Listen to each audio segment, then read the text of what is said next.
Hey y'all, this is Camye. I am for 29er Online. I'm giving my final closing review for the Epic Carbon Comp 29er. We're going to talk a little bit about how the Epic climbs. I think the Epic, you can control a lot on the climbs with the brain on the back.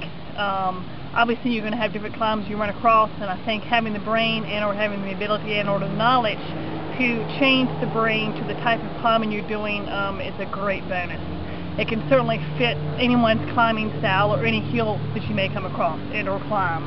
So that being said, I think once you learn how to tune the brain correctly to the terrain, it's an exceptional climbing bike. Obviously a lot of that is knowing how to tune the brain, so I would encourage people to learn how to do that and or get shown that from wherever they buy the bike. That being said, once you learn that, you're going to have an exceptional climbing bike. Okay, talk about a little bit about descending on the bike. Overall, I thought the geometry of the bike fit me well for descending, as it would most people. Again, we'll go into the adjustment of the brain. You had to adjust it, for me, about midway, so that you weren't sacrificing too much in the descent and or the climbs. We do have some on some of the descents. I thought midway on the brain worked well in the fact that it could absorb some of the shock and bounce back quickly enough to get on to the next bump. So in other words, if you hit a rocky, rooty section in a downhill, the brain can activate quickly enough and be ready for that next bump, and be ready for that next bump, and ready for that next bump. That being said, the geometry worked great for me, the brain on that setting worked great for me, and I was a very confident and firing bike on the downhills in the fact that it could hit bump, absorb it, and be ready for the next bump and keep on going. Okay, likes and dislikes. I'll start on the likes first. The likes, of course, are going to be the brain.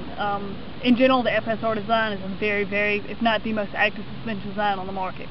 However, having the brain dialed in to your body weight and your riding style, which to me is an exceptional thing to have on this bike, because having the brain, you can pretty much dial it in to anybody and any riding style for the most part. That's why I think this bike can pretty much fit any rider out there looking for a cross-country bike. Again, I will emphasize that this, in my opinion, this is a cross-country bike. It's not a downhill bike or a trail bike. I don't think it's intended for that. However, I think it's a great bike for pretty much anybody out there, because again, you can tune that brain in to your riding style and to your body weight. So to me, that's an extraordinary strength. You can have it plush, you can have it ride a little more like a hardtail, and of course that can emphasize your riding style and or the technique of the trail and or the trail you're riding. The weakness would be, I guess there's no really weakness per se, would be not having that brain tuned in correctly. That's going to be the weakness, I think. It's not knowing how to tune that brain, or not being shown how to tune that brain. If you don't know that, or if it's not done correctly, you're going to notice, for lack of a better word, the flaws of a very active suspension, especially on a climb and or a descent. If you're climbing and you don't have that brain tuned correctly, it's going to suck the energy out of you. If you don't have that brain tuned in correctly on a descent, again, it'll go back to sucking that energy out of you. It might not rebound quick enough to get ready for that next bump or the next rock or the next route. So that being said, strengths of the brain, weaknesses are not having that brain tuned correctly. Honestly, I think this bike would fit anybody looking for a cross-country bike. It's going to fit the profile of somebody who does local cross-country races, you know, shorter races. It's going to fit the profile of an endurance racer looking to be in the saddle all day long. It's going to fit the profile of just somebody looking for a bike that doesn't really know what they want, because they can figure it out with the brain.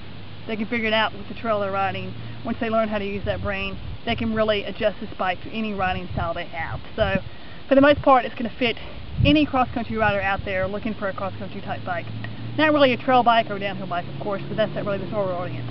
So that being said, it's a good all-around bike. It's going to fit pretty much anybody out there in the market for a good, very tunable, very adjustable cross-country bike, because you can adjust it pretty much anywhere you want. Beauty of the brain. Alright, a few final words and a big shout out to Specialized. These guys are so accommodating and so willing to let me ride this bike. I had a couple races under my belt this year, and they were very accommodating, and without hesitation they let me ride this bike. So I just wanted to say thanks to those guys for letting me ride this bike, and let me actually ride a full suspension geared bike in a race, which is pretty nice, because I rode a hardtail single speed in the race last year, and having a 29er geared suspension bike with carbon was, you know, an exception. I really did think it petted the bike a few times during the race. I was very lucky to have that in this endurance race this year. And I just wanted to give a big shout out to Specialized and a big hearty thanks for letting me take this bike on a race. Thanks again, guys.